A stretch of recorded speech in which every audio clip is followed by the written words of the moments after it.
Prashnopanishad has the mantra for Pranayama. Pranasyedam vashe sarvam Tridive sarvam pratiptitam. Matheva putran rakshasva Shreescha pranjnaascha videhi. Matheva putran rakshasva, like mother protecting the child. The prana gives us all prosperities in our life, and Shreescha pranjnaascha, illi means the mind. Prana is pervading all three worlds. Everything is under the sway of prana. My Guruji's ashram in Rajasthan, it's in a year, month or two, there is a rainfall. It is an arid place, a dry place. Earlier, rainwater is to pour down and get dissipated. Soon after the rain is finished, there is a water shortage. And the Swamiji collected all the rainwater harvesting, made a big lake and artificial lake, and water is full. Because of that one, water table height also has come up, and salt water has become sweet. The rainwater, dissipating rainwater he collected. In us also, everyone has energy. Look at the small child, so much of energy. As the child is growing up, no energy left. The energy got dissipated. Like rainwater harvesting, the prana has to be harvested, channelized, so that it will be of use for, like water has become sweet and that place has become a green belt and nourishing so many cattle. They are growing vegetables, fodder and whatnot. If you start collecting the leaking prana, our prana is getting leaked. Our children with so much energy, as they grow up, lost interest in anything. There is no prana. The pranayama is nothing but a process of channelizing the prana. You have to channelize the prana properly so that it is of use for yourself. The prana, pra means prakrishta, na means bala. The na means bala. Special strength comes to you doing pranayama. Though, for example, I look alike like you, but some of the things I do, you struggle. Why? The special prana. The pranayama, through the prana shakti, you get some special strength. Through the special strength, you can accomplish great things in your life. The pranayama, the prana, in the body, how it is operating. Prana operates in 5 ways, as I mentioned last week: prana, apana, vyana, udana, samana. In the prana part, it takes a portfolio itself in the heart center. It resides in the chest region to look after the cardiac functioning. Apana, what it does, it takes residence in the excretory organ region, helps in eliminating unwanted things. And vyana takes a residence in the stomach region, so that helps in digestion. Vyana helps in good digestion. No, not vyana, samana. Samana in the stomach helps in digestion. Samana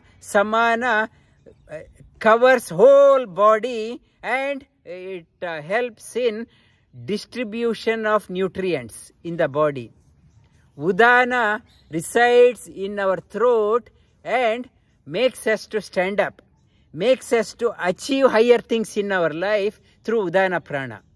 Udana, something you are able to stand up because of the udana prana. A sick person, so weak, cannot get up. They say there's a prana shakti is very weak.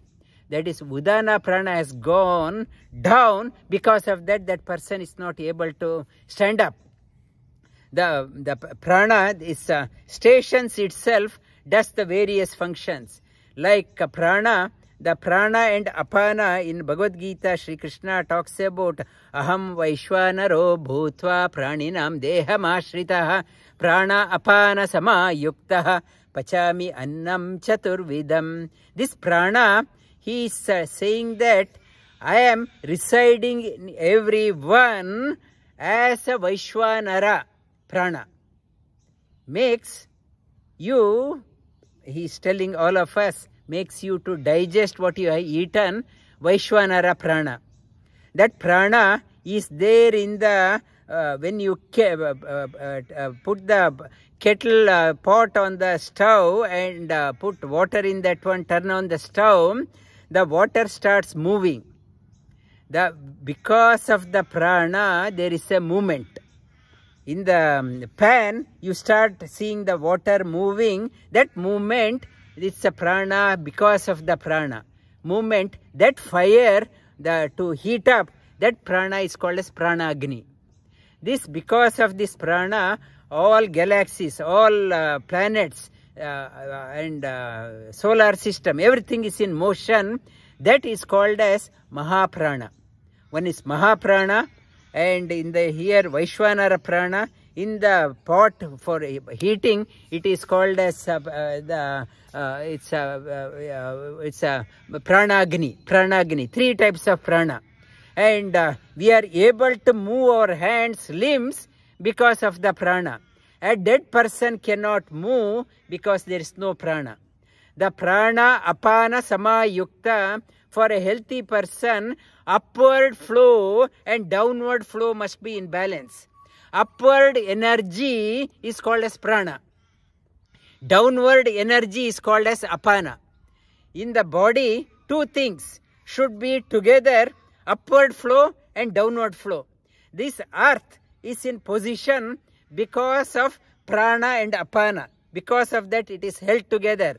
Solids are remaining as solids because of prana and apana.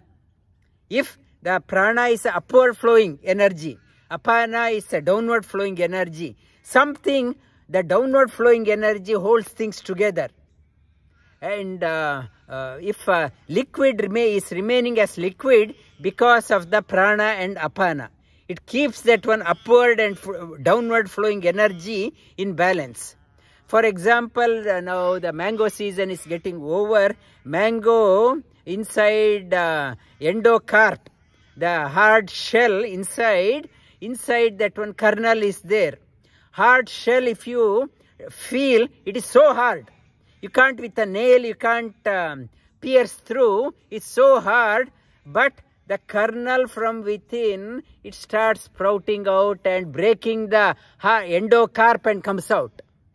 Inside, it is a very soft part. It is able to break open with fingers we can't do. And it can break open. What is that power? That is called as prana. The plant, here the trees are standing tall. When you put the seed within, some force in the seed makes it sprout out. What it is making it to sprout out is prana. Prana makes it to come out. The plant is able to stand tall in the ground for long because of the apana. The downward flowing energy, the roots are going down. Roots are saying, you want to manifest? Okay, you go out. I will support you here. Behind anyone's success, person may be going out. Behind that one, so many unseen hands are there. They are supporting him like apana, like roots. You want to go out, manifest? Yes, we will support you. Go out. Behind, if you are successful in your life, you have come out. So many people have supported you. That is a downward flowing energy. That downward flowing energy and upward flowing energy must be in balance. They, prana and apana, this whole universe, they are in the balanced thing. When in the body, if the prana is weak, it is stationed in the heart, people get the cardiac problem. If the apana is weak, they get constipation problem. They can't push out. And women have a delivery problem, then they will go for a cesarean. They can't, there is no enough apana prana to push the baby out. And people with the weak samana, the weak digestion, that I can't digest, acidity problem, gastric problem, whatever it stays, it rots here and I can't digest. Samana, because if the samana is there, I have digestion disorder. And I have arthritic condition. Arthritic condition, limbs are moving properly because vyana, my nutrients are not distributing properly. Nutrients are not distributing properly. And in the scriptures, and it is mentioned why people get a joint problem, limb problem, because in the earlier life, they hoarded so much, they did not distribute. Vyana means distribution. Proper distribution, we only busy in accumulating, we never bother to give out, distribute. That because that vyana, it comes in this, haunts us as a weak prana. My prana distribution is weak. My limbs are not moving properly. Vyana prana. Udana is able to sell what you have. Whether you are a doctor, whether you are an engineer or a software person or a tradie or a food scientist or whoever, whatever you have, you must be able to sell what you have. If you are not able to communicate what you have, the product is wasted. Udana makes you to sell what you have, make you to rise up in your life. Go further higher in your life. Udana takes further higher. And these 5 pranas, and in the left nostril, for example, in the doing the pranayama, it's a practice. Before starting the pranayama, you exhale out through the left nostril. Exhaling out through the left nostril indicates you are apana. You are energizing the apana, taking out unwanted stuff. First, before filling in good stuff, remove the unwanted stuff. And unwanted stuff, that is apana. Then, after that, through the inhaling through the right nostril, prana is activated. Left nostril, apana is activated. Prana and apana must be in balance. The exhalation, impurities must be released and energy should be gone up. The prana and apana for the health, your both nostrils must be working well. No blockage. No blockage. You should be able to eliminate unwanted stuff and feed in the good stuff, the prana. The left nostril, breathing through the left nostril, it activates parasympathetic nervous system. Parasympathetic nervous system's function calms the nerves. Nerves, you have to calm down. It helps in calming your nervous system, parasympathetic nervous system. Breathing through the left nostril. Breathing through the right nostril, prana, you are energized. It increases your sympathetic nervous system. Sympathetic nervous system means it sympathizes with you, gives you additional boost of energy.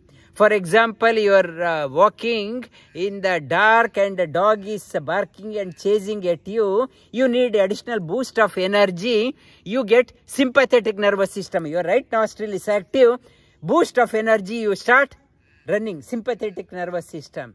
And if the sympathetic nervous system is always active, it results in person becomes restless. So much of energy, can't sleep, and it leads to various problem, the blood pressure, diabetes, and various non-communicable diseases arises through the sympathetic nervous system. Parasympathetic nervous system, if it is too active, it is only left nostril is active, right is blocked, then that person becomes very dull, very cool. They say cool as cucumber, so cool, doesn't want to get up also. And so cool, and wife will be saying, come get up. In the sofa, you are so cool, you don't want to get up. And that is the left nostril. To people with lack of energy, it is recommended to activate through the sympathetic nervous system. If they are too active, activate them, calm them down through the parasympathetic nervous system. Both, we need both.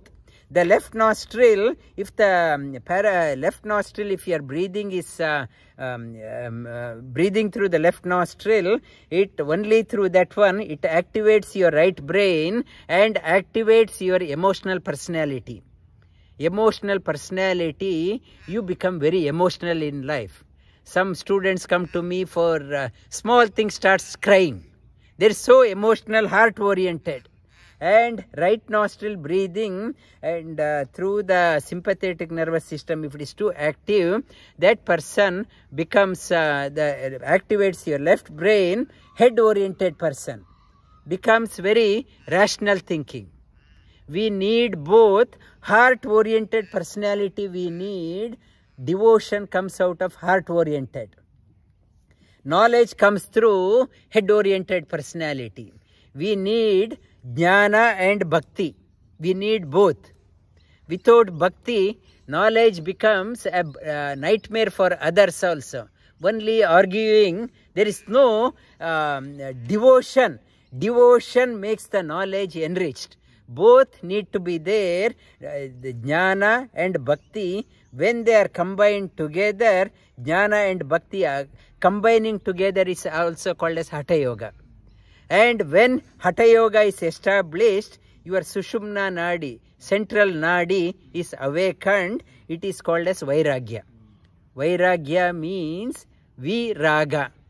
You are no longer like others.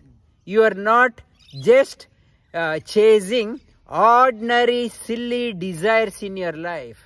Your goal is so high in your life, your goalpost has changed, your vision has elevated. You start thinking something extraordinary, like a visionary.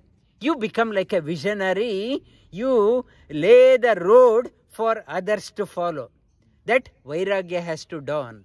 That jnana and bhakti, when it is synthesized well, it will lead you, elevates your personality, takes you to become, you become a visionary. World, it's a visionary, is the hallmark of a leader. Leader, you must be a leader at home. You must be a leader, inspirer for your children, in the community, in the world, wherever. These days we lack visionaries. Everyone is so tunnel visioned, only looking after themselves. The yoga, it is not only it is a value for you, it is a value for the whole world. It is a unique contribution from the saints of India, sages of India. That is a perennial message they have given. It is not a vogue, it has come and gone, it has survived through thousands of years, because its application is eternal. Whatever is the situation, it makes you to stand out. Stand out, become unique, something extraordinary. Yoga is a divine gift for the humanity, divine gift from India to the whole world. That is what we are talking about, divinity in yoga.